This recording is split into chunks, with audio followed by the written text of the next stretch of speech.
Hey everyone, welcome back to another video. Another face video, and also another tier video, which, I mean, can you blame me? These are much easier than what I've been doing. Not that I'm going to be stopped doing reviews and stuff, just these are more casual videos I can upload and they're easier, and actually I really like editing these videos. I get to do more goofy things, like, I don't know, I'm going to be doing more of these videos, maybe not tier lists in general.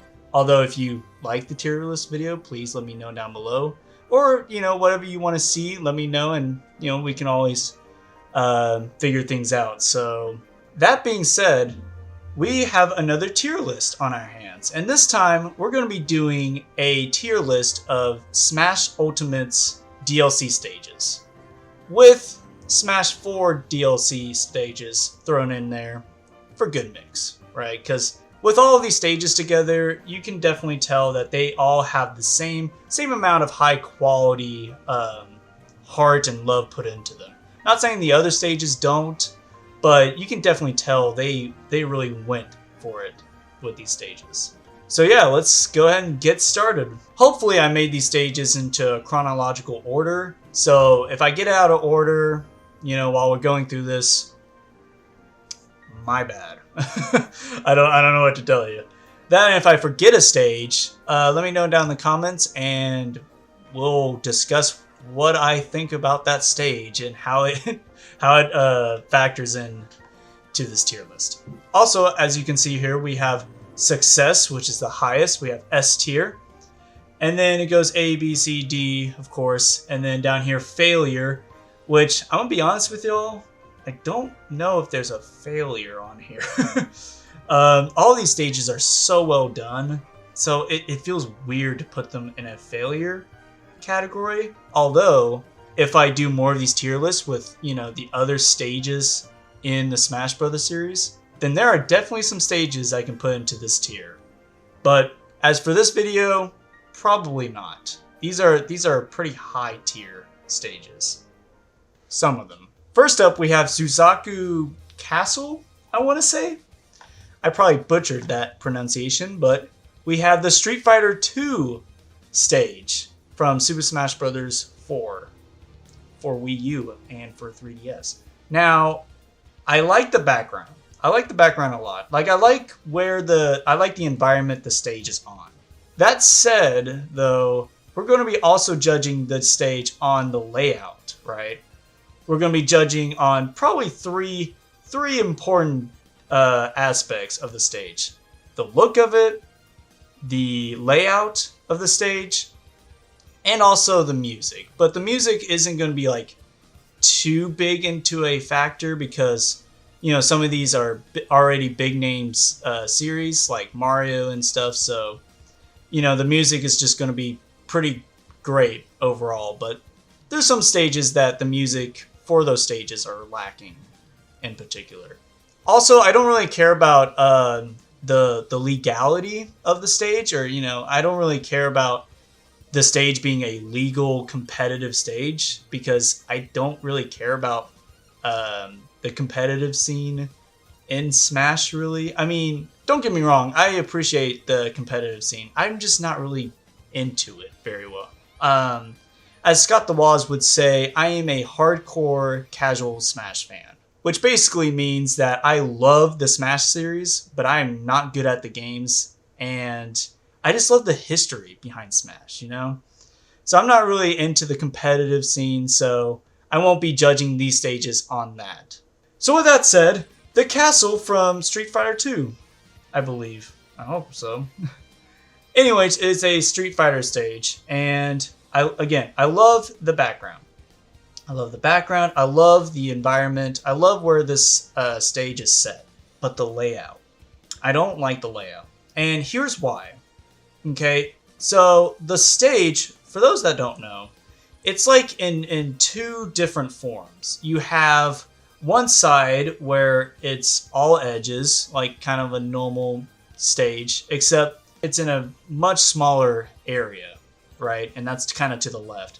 The right side is a walk-off stage, right? I believe, if I'm not mistaken. Basically, if you go off screen too far, you die. So it's juggling these two dynamics together in one stage, which could be pretty cool. I just don't like it. I like the Omega stage of this stage much better. I think it fits. Obviously, it fits the game that it came from better. But yeah, I just don't like the layout for this one. And again, and also we're gonna be judging the basic layout. We're not gonna be going into Omegas, and because that's easy, right? I mean, then all of them would be S tier. We're gonna be basing the stages on their original layout. So that said, I don't really play on this one that much because of the layout. And again, you can change it to Omega, but I think for now I'm going to put it in D. Which might comes as a shock because this is a beautiful stage to look at. But again, the layout is just, I don't really like the layout.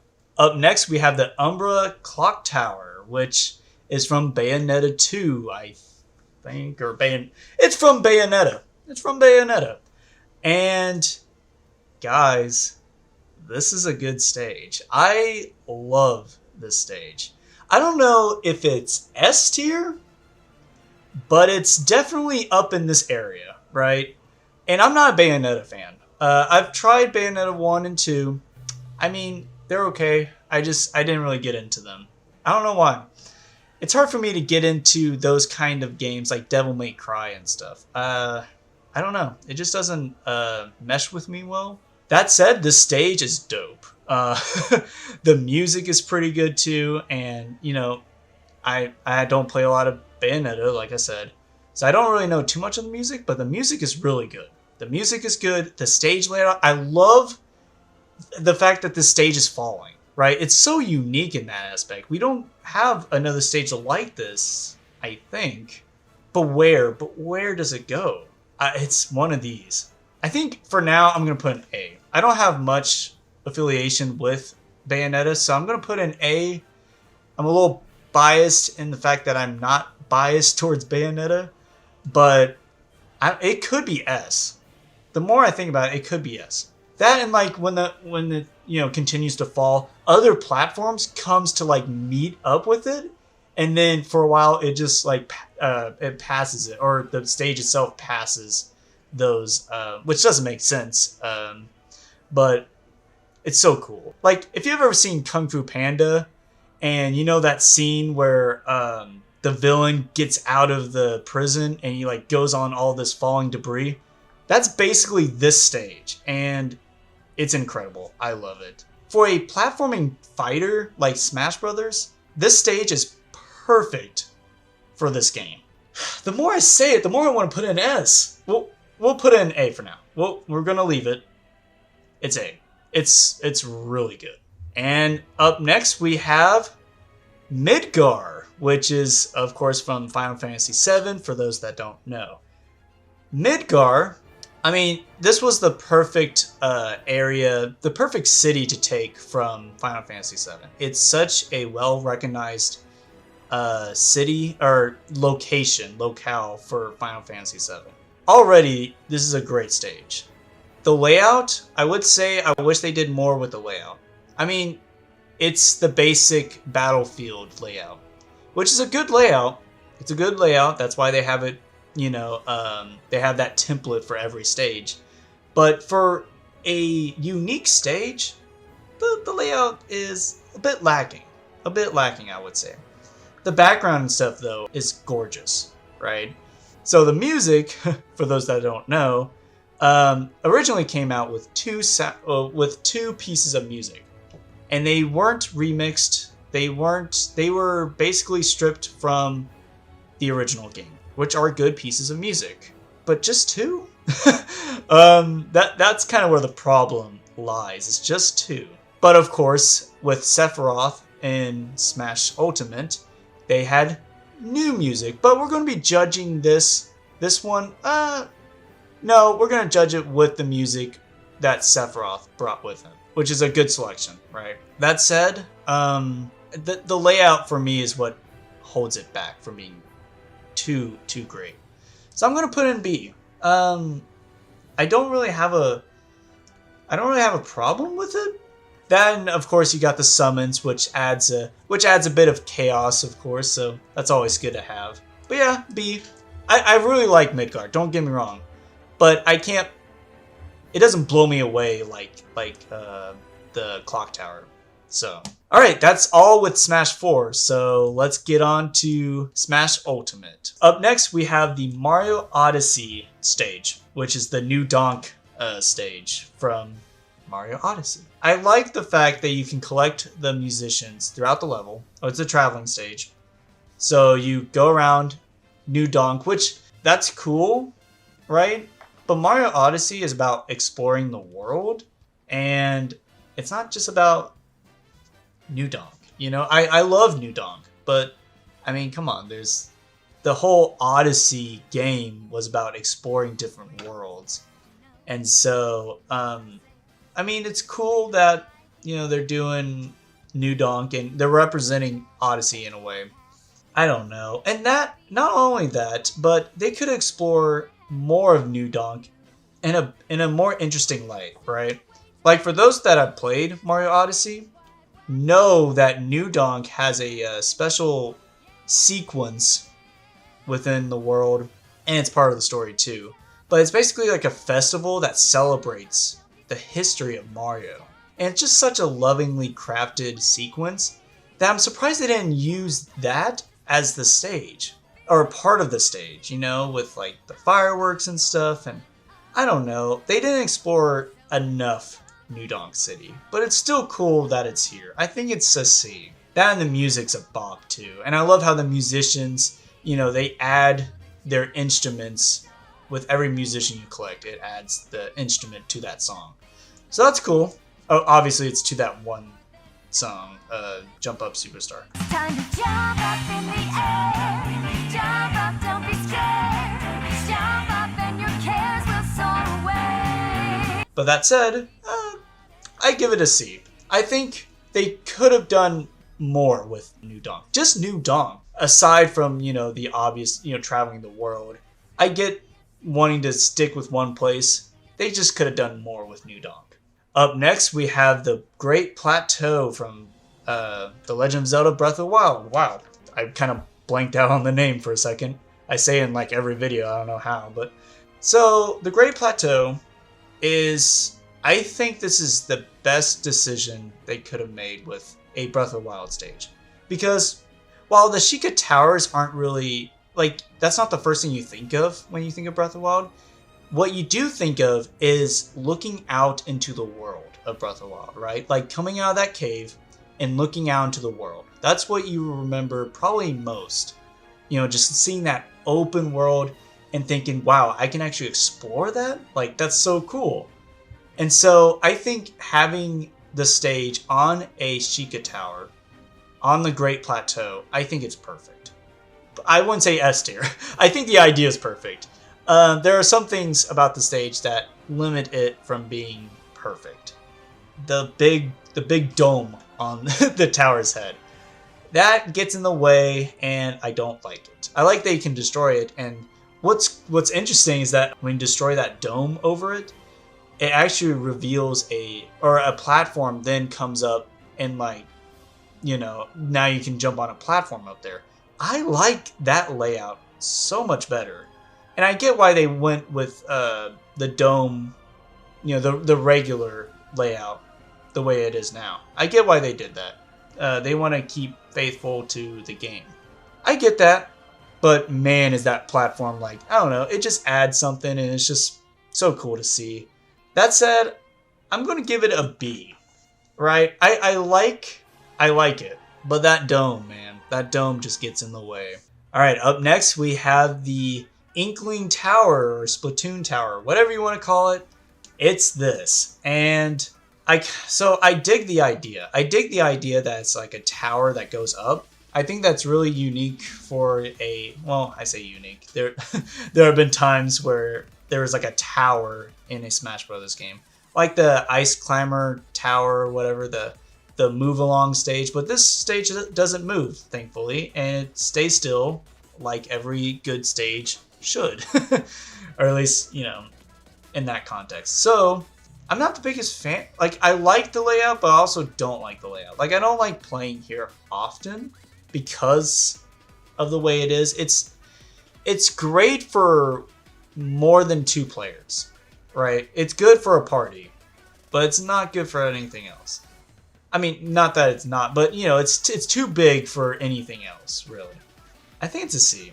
I think it's C. I like what they're doing, but it's only good for those party matches, which is a valid, you know, stance. You know that it's not trying to be a competitive stage or anything or a simple stage. It's kind of simple, but it works.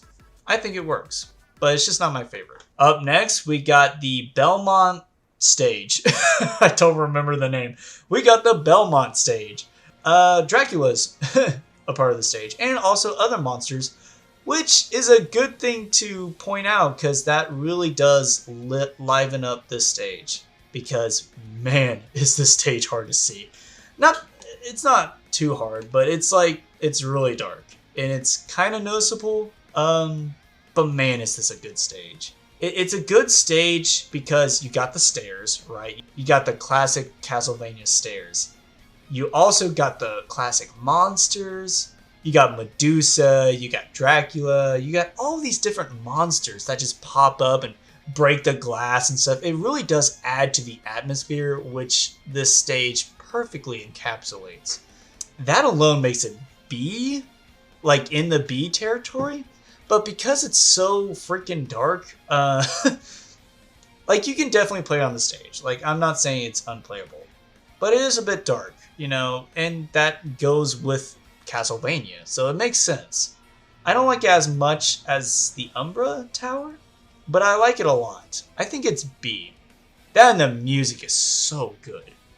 For some reason, Konami just really let Nintendo do whatever with their franchises, and the music is just chef's kiss, man. Oh, it's so good. And like when you have like items and stuff, you can break the candlesticks. It resembles the franchise so well. And I love that this stage and the Belmont characters and as a whole are in the game. It's so good. I like the stage. Now we're finally getting into the DLC side of things. Up next, we have Mementos, which, I'm gonna be honest, I forgot the name. I thought it was like something like Metaverse or something. So yeah, we have the Metaverse from Persona 5. So I'm not the biggest Persona fan. I really got into Persona 5, and then I dropped it because of like a game released or something, and so I dropped it, and I haven't touched it since. And I loved what I played of Persona 5 up until that point. I think I got past like the first dungeon or whatever they call them in Persona 5. But yeah, so we got Mementos, which I haven't even gotten there on Persona 5. So I don't really know much about this stage or the reference to this stage. But I do know that the characters from Persona 5 do show up, and that's really cool. I like that. That and just this stage, like Persona 5, oozes style, dude.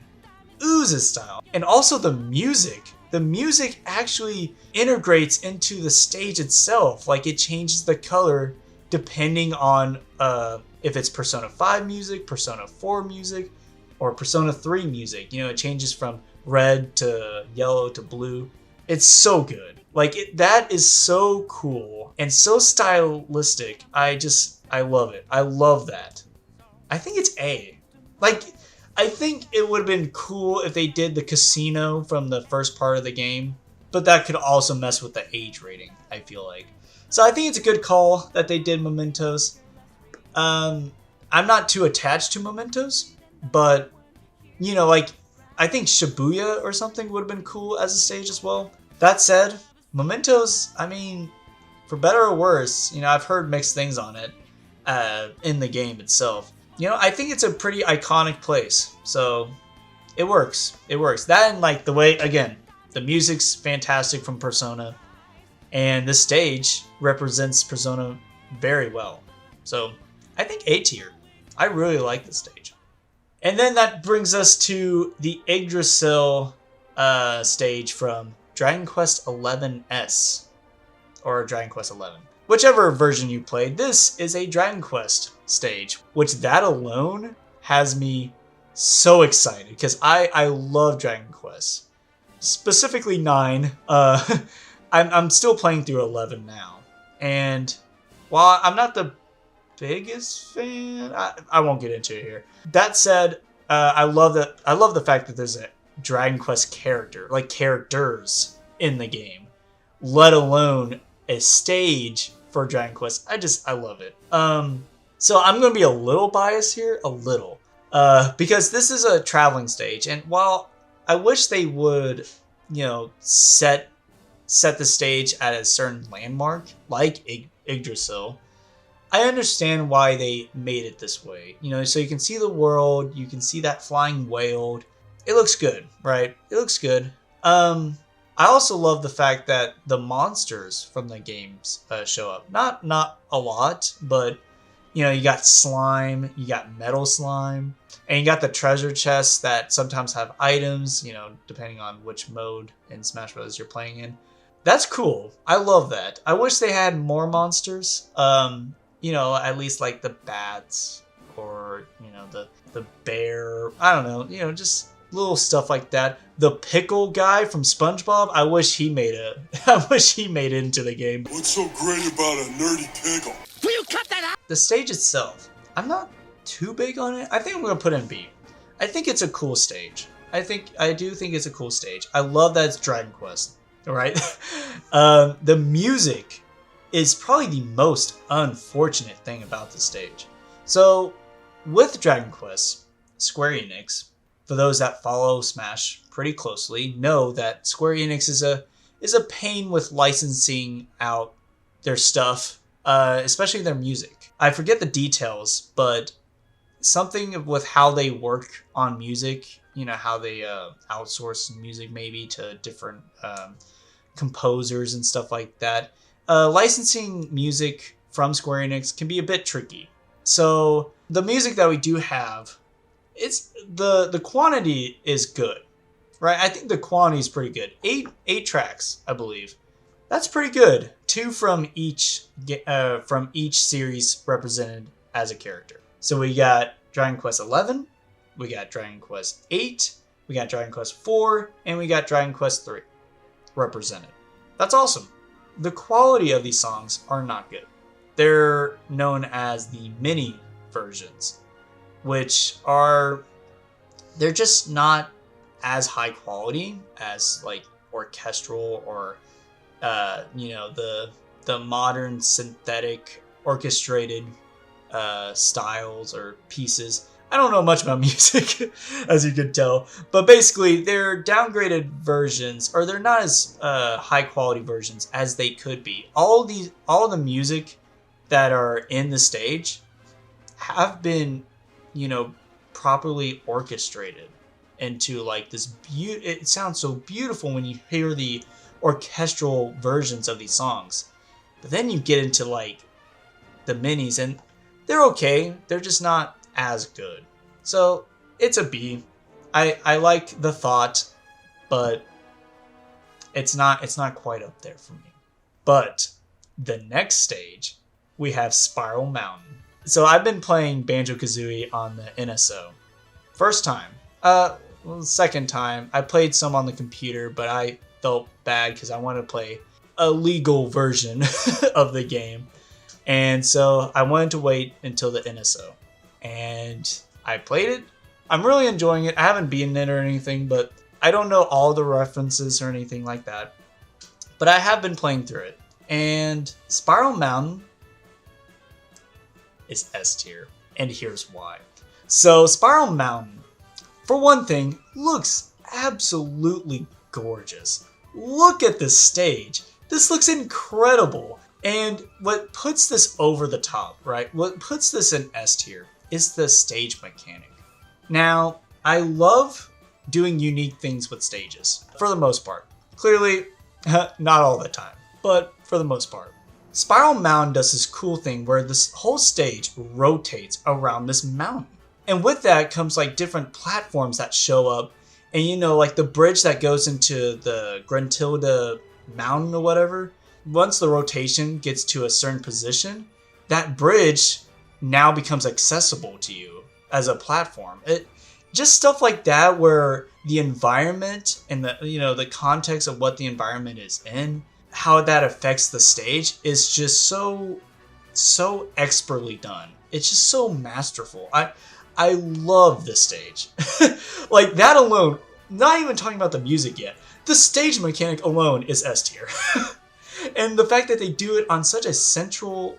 I mean, when you play the game, Spiral Mountain, as far as I'm aware, it's just in the beginning of the game. I mean, yeah, it has a great song and everything. But like, somehow that mountain, that Spiral Mountain, is so iconic. And the fact that they did it here is perfect, right? I think it's so perfect. Then they, of course, add the characters like Gruntilda, Bottles, Banjo's sister, that stuff. And you can see like Jiggies and the honeycomb hexagon things. I'm such a fake fan. They add all these different details into this level, and it's just you can see the love poured into this, which is crazy because whenever he was announced and whenever Sakurai was talking about Banjo, I mean, obviously he a lot of the time he was talking to the Japanese audience, and Banjo wasn't quite as popular over there as it was in the West. So, the way he was talking about it, I mean, it was, of course, he was talking positively about the game. But, it was kind of like, oh, like, probably didn't know this, but, this. Dude, this is it, man. This is like, I love this stage. I love going back to this stage. I love the grass. I love how green the grass is. And it's just so, so beautiful. And of course, like I said, the stage literally changes at every position it's in. So, it adds platforms, it removes platforms. Getting back on the mountain changes depending on what position it's in. That is so cool. Let's now talk about the music. The music, Spiral Mountain in particular, was rearranged by the same composer as the original game. Grant Kirkhope was the original composer, and he rearranged it, which was such a cool thing at the time, to have a Western composer rearrange a piece of music in Smash Bros. Ultimate. So that was a cool thing. Then the rest of the music just fits so well. Banjo has a very chill, country kind of soundtrack. To make that into a fighting game soundtrack was probably a tough task, but I think all the composers did a fantastic job with what they were given. And yeah, I mean, the soundtrack's great, the stage layout is great, and the look of the stage is perfect. S tier. Like, it's such an easy S tier, but I have to explain why it's an S tier. Then we have King of Fighters Stadium. I'm going to have to put this in S tier. The mechanic is what saves this one. So visually, I don't like the look of it. Or, not that I don't like the look of it. I don't like how it's in a stadium. In terms of Smash Bros. Stages, stadium stages are just so... like, I feel like they've been done to death. And Pokemon is a huge reason for that. Yeah, so I look at this, I'm like, oh, this would have been Pokemon if it wasn't King of Fighters, So, I mean, it's probably like an important stage in King of Fighters. I don't know too much about King of Fighters, or Fatal Fury. But the mechanic. So the mechanic behind the stage is you have, the walls. You have walls. Invisible walls. And you gotta bust the other guy through those walls. And that is so satisfying to do. You land a strong attack and they break through the stage. And I think this is a perfect way to incorporate a fighting game stage into Smash Bros. What we learned from Street Fighter is that this plain layout can work. And it did work. It worked so well for King of Fighters that I wanted every fighting stage to be like this. It's so good. It is honestly so good. Visually, I'm not the biggest fan of the stage, but man, that stage mechanic knocks it out of the park. That and the songs. I'm not into King of Fighters or Fatal Fury or SNK as a whole. But I am interested in this music selection because it is so freaking huge, and I love that they just went all in with the music. I love it. I love the fact that Sakurai and his team were just like, hey, you know, here's like 60 songs or whatever, 50 songs. You know, they were expecting like them to pick like 20 or 10, you know, good ones that they like, and they sent them to SNK, and they were just like, sure. There you go. Like, just take all the songs. And they're like, oh, okay, cool. So I love that SNK is so cool with the Smash team using their IP. I love the stage. This is a good stage. This is a great stage. This is a great stage. You know what's an okay stage? The Fire Emblem Three Houses stage. The monastery. For those that don't know, I love Three Houses. I love Three Houses, the video game. I'm torn on this one, right? We're not talking about Byleth here. We're talking about the stage. Maybe you can hear my thoughts on Byleth another day. They're actually pretty positive. But the Three Houses stage, I think, is the best they could have done. The monastery is what you're mainly a part of throughout the game. That's your hub, right? So it makes sense to have the monastery as the stage. And I think it works pretty well in that context. And I like how you're in different rooms. You know, it's a traveling stage. So you're in these different rooms, you know, these, I say iconic. You're in these familiar spaces from the games, and they look incredible. And of course, you got the characters in the background, which, by the way, I forgot to mention that in the Street of... By the way, I forgot to mention the characters in the background, the King of Fire Stadium. I like the fact that those are a lot of SNK characters. I really dig that. Okay, back to Fire Emblem. I love the characters that are back there. You know, you have the students and all that. That's great stuff. I believe you have 1, 2, 3. You have like 4 or 5 rooms, 4 or 5 stages throughout this traveling stage, which is a pretty meaty number, right? And I think it works pretty well. I think this is a pretty good stage. It's not A. It's not A. Also, the music is great. The music is fantastic. I love Fire Emblem Three Houses music. It's good, but I mean it's good. It doesn't enhance it for me personally. I don't play on the stage a lot, and because I don't play on the stage a lot, I think it's gonna go down here. I think it's a C. I don't think it's a bad stage at all. B. I think it's a B. I think they did the best they could do with this stage. And I think it's a pretty good stage, you know, for that reason. I think it's a pretty good stage. Up next, we have Spring Stadium, I believe. It's definitely not the noodle stage from ARMS, but Spring Stadium. I'm gonna put it in. I'm torn. I don't really care about the stage. I'm gonna be honest. I think the jumping mechanic, you know, the platform jump mechanics are pretty cool. That's it. For that, I think I'm gonna put it in D. This stage is okay. It's not fantastic or anything. It's okay. The music is good. I don't really have a lot to say about this one in particular. I liked ARMS when it came out. I think Min Min was a good addition, despite what other people think about her inclusion. That's all I gotta say about it. I don't really have much to say about that one, which is good because we're getting close to the end here. So, Minecraft World. I actually know what it's called. I think that's what.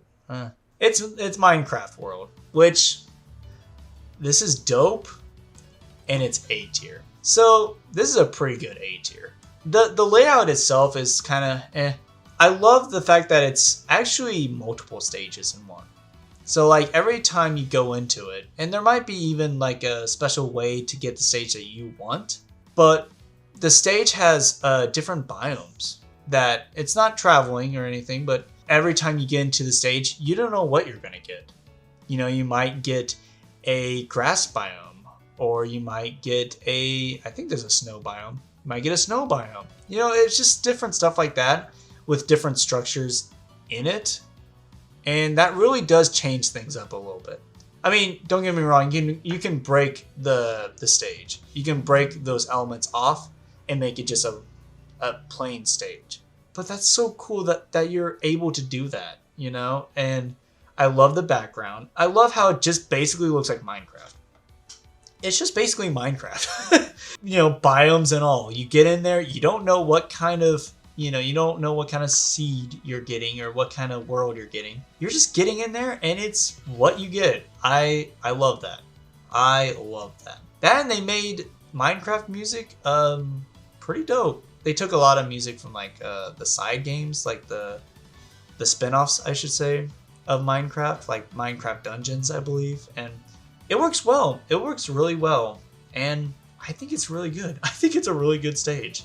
Stages. So yeah, I like it. It's A tier. All right, up next we have the Northern Cave. Now, I haven't beaten Final Fantasy VII, the original. I just got to Costa del Sol, and so I haven't seen this, this whatever this is referencing. It looks like the destruction of the Earth, but I think it's A tier. I'm torn between A and S, but so let's get into the stage. The layout, I do like the layout. It's very simple but effective. I love the way the stage itself looks. It's like split up into cubes. I mean, it's unnatural, right? But it's also natural. Like, I don't know, it's so cool. I love the layout of the stage, and I love the visual of the stage. And that's not even including the background. The background literally tells the story of Final Fantasy VII, or at least the end of Final Fantasy VII. I think, according to Sakurai, that this is the end of Final Fantasy VII. And that is so cool. A stage that tells a story. Wow. Like, I love these DLC stages, by the way, because they bring something new. Not every stage, but they bring some cool mechanic. Each one, I believe, brings some cool mechanic into the fray. And this one does that, but with visual storytelling. I love this stage. Even though I don't know what exactly is going on, I love this stage. The music that the stage has also, woo! Square Enix, they might have not brought a lot of songs. You know, I believe they brought like 9, which sounds a lot, which is a good number. But you also have to understand that originally they had 2 songs for the Midgar stage. So when they have that with, the 9, it doesn't seem as big, but they're great. You have songs from, oddly enough, a movie, and you have actual remixes this time. And they're so good. These are some of the best remixes I have ever heard in a Smash game.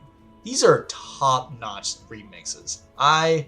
I mean, Final Fantasy VII music is great on its own, but when you remix it into a fighting game, I don't know what to say. I don't know what more to say about the stage. I love the stage. I love the stage. I'm really giving it high praise.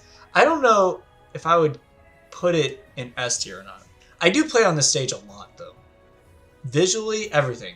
I think I'm going to put it in S. For now. We might adjust later, but for now, S tier. I don't know.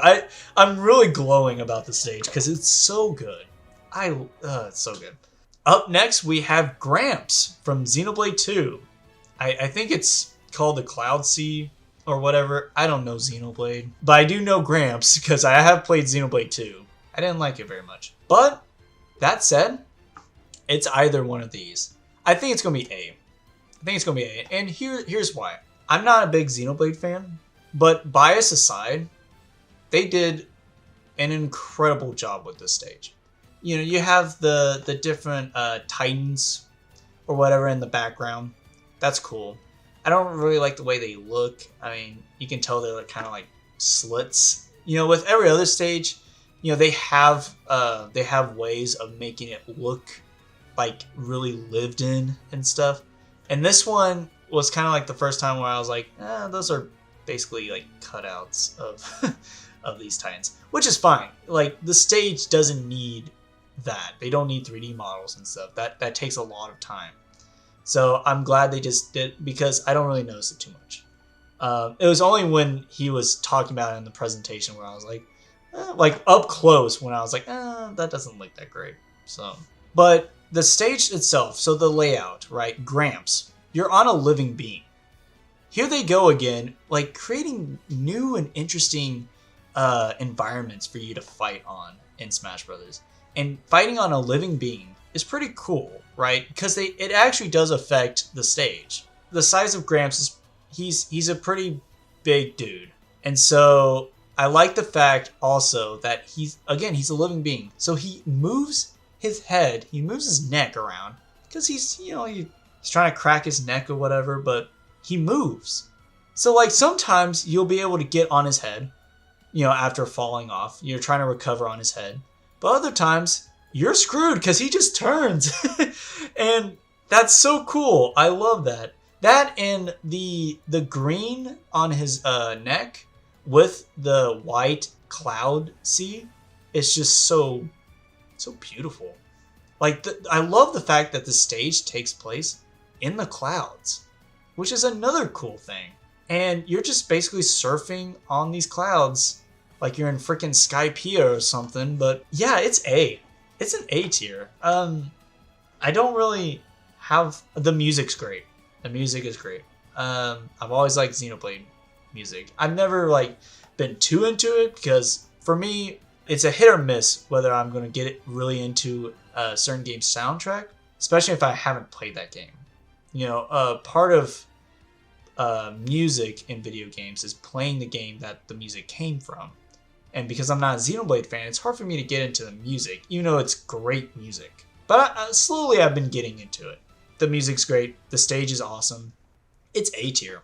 And again, I'm not a fan of Xenoblade, so that's saying something. That's saying a lot about these stages.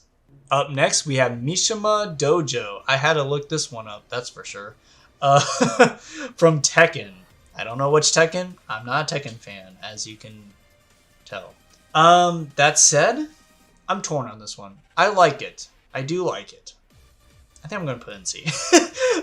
me torn on this. I think I'm gonna put it in C. And here's why. I like that there's a character in the background. Don't hate me. I already forgot his name. He's a big Tekken character. So, I mean, I love that Tekken's in the game, finally. I love the fact that you can break down the walls and, basically transform the stage, kind of. And the walls will, slowly, rebuild themselves. I love that. I love being able to break through walls. That's definitely a big plus. I'm just not a big Tekken guy, and this stage just doesn't resonate with me. It's just, I think it's a great stage. I think it's a good... I think it's a good stage. If I said great, it'd probably be up here. But I don't know, it just doesn't... It's okay. It's good. I don't really have anything to add to that, really, but I think it's a good stage. And of course, last, but not least, we have Hollow Bastion. Hollow Bastion. Bastion? Hollow Bastion! So, we got Kingdom Hearts. I still can't believe Sora's in the game, dude. That's so crazy to me. But Hollow Bastion, I played some of Kingdom Hearts 1. I didn't get to Hollow Bastion. I don't really know the references or anything, but I think it's a good looking stage. Honestly, I think it's A. I don't think it's S because I'm not screaming over the rooftops for it, but I do really like playing on the stage. I really like it. I think in terms of wanting to play on the stage, I think this and the Gramps stage are in terms of how much I go to them to play, they would be up here. But of course there's those small things that I'm not the biggest, I'm not really big into. I wish this stage would have this stage. I wish this stage would stay the same, but also I wish there were 2 other slots that this stage would inhabit, that has this stage being the first form of this stage, which is Hollow Bastion. And then I wish you could play as strictly the other stage, what this stage transforms into. I wish that would be its own separate stage. I don't remember what that stage is called, but I like that stage. I think I like it more than Hollow Bastion. I really like Hollow Bastion. But yeah, that other stage is dope. And the fact that you don't really get to see that other stage often is kind of upsetting. You know, I wish they would have added a, you know, where you can pick which you would like to see. Because yeah, that other stage is so good. That might be S tier. No, the stage design's pretty simple, but it's supposed to be simple. It's supposed to be simple and clean. Oh, brother, this guy stinks! The music is also fantastic. No remixes, unless you're counting the tie-in Dearly Beloved track from the, Kingdom Hearts, from the rhythm game, Kingdom Hearts and the rhythm game, Melody of Dreams. Hey pal, you just blowing from Stupid Town? Anyways, aside from that song, which is a remix in that game, not in Smash Brothers, I think the song choice could have been a bit better, right? If they're not going to do any remixes, which is fine, they could have added a bit more, which I get, you know, Square Enix and music, it'd be hard to license all of that. I just wish they added a bit more, you know, a bit more battle music. You know, do we really need the gummy ship theme? I mean, I get that's iconic in the sense you have to be in that stupid ship, you know, for so much, you know, that's a different thing. But yeah, I mean, I wish there was just a little bit more music would have been nice. Other than that, it's a great stage. And freaking Kingdom Hearts is in Smash. You know, it's 2022 and I'm still blown away by that. But yeah, that's it. That's all the DLC. We got nothing in failure because I don't think any of these stages fail. There are definitely Smash stages that do fail, and they're not part of this list. So if you like this video, let me know, because you know, just I really do enjoy doing these tier lists. They're very casual. You know, I get to talk about these stages or these Pokemon, you know, in a very casual manner. Then I love editing these videos, so I just really like doing these. So if you like this video, please let me know by giving this video a thumbs up. You know, subscribe for more content. I do reviews. I apparently do tier list stuff. So yeah, I mean, that's about it. Yeah, I got more videos in the pipeline coming up.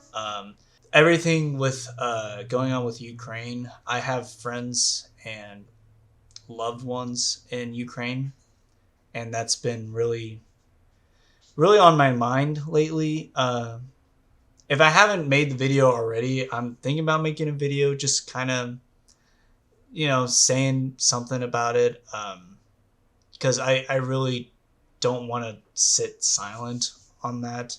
There's a link down below that you can go and donate to the cause, you know, helping with, you know, humanitarian needs, like, you know, providing shelter, food, all that stuff. You know, kind of donating with your funds, because, you know, over here you know, we're not in the middle of that war.